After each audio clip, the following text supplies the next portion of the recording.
paksiw. Fish in vinegar and spices.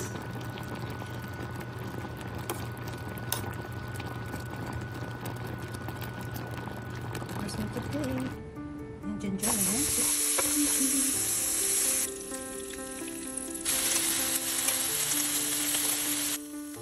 Ang ating sarap na breakfast.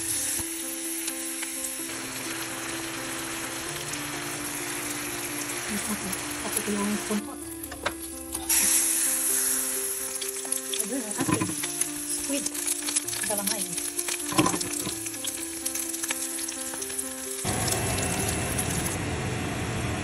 My fruit salad. How does it curry salad? 2 minutes. Perfect ang pagkaluto. Baked whiting fillet. Ayan. Ayun. Successful ang ating bitso. So ito siya. Buburan mo lang siya ng brown sugar or white sugar after siya maluto. Ganyan lang siya kabilis. Kasi ang unang bitso na alam ko, kasi dati sa amin madaming nagtitinda ng ganito, lalo na yung mga maraming tanim na kasawa. So most of the time, ang bitso sa amin sa Cebu ay gawa sa kasawa. So ito na nga yun. Bitso ni Mrs. G. Cebuano version. Cebu version. You. Happy birthday to you. Happy Sunday, lovelies. Magluto tag-sudan na lami. Nasa ko yung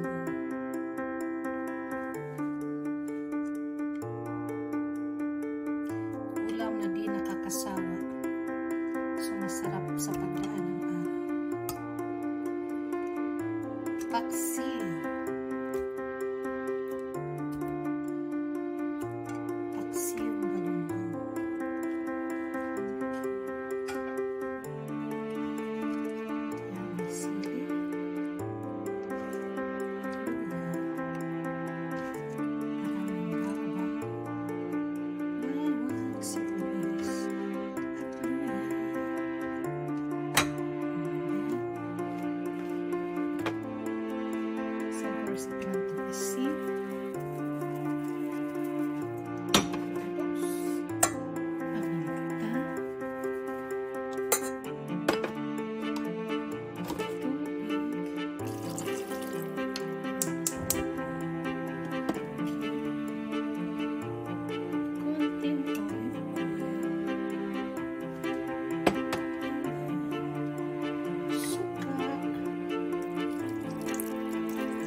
Grocery store, one-stop shop.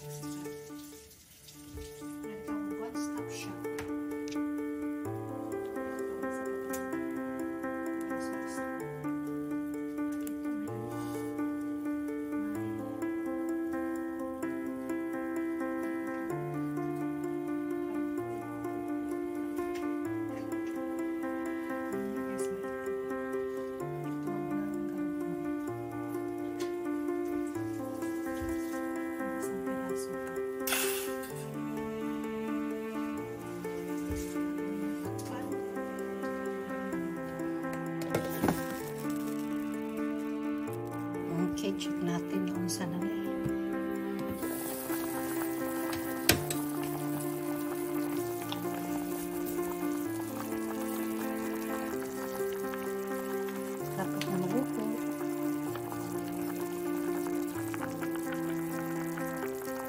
Ito ang pinaka-simple na oil recipe.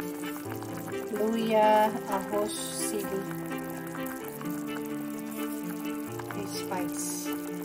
Base spice.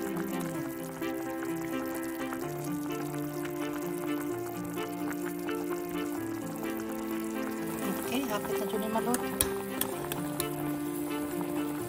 Risko siya na isda. Ang mga frozen na isda, risko man dyan siya. Iguaran nila hugasan tapos i-freeze dahil hindi na kwarti na hindi mo lutoon. So ako din po ito lang ubang sili para hang ba siya na sili. Ako sa rin pahubsan gamay tubig para mas maramit siya.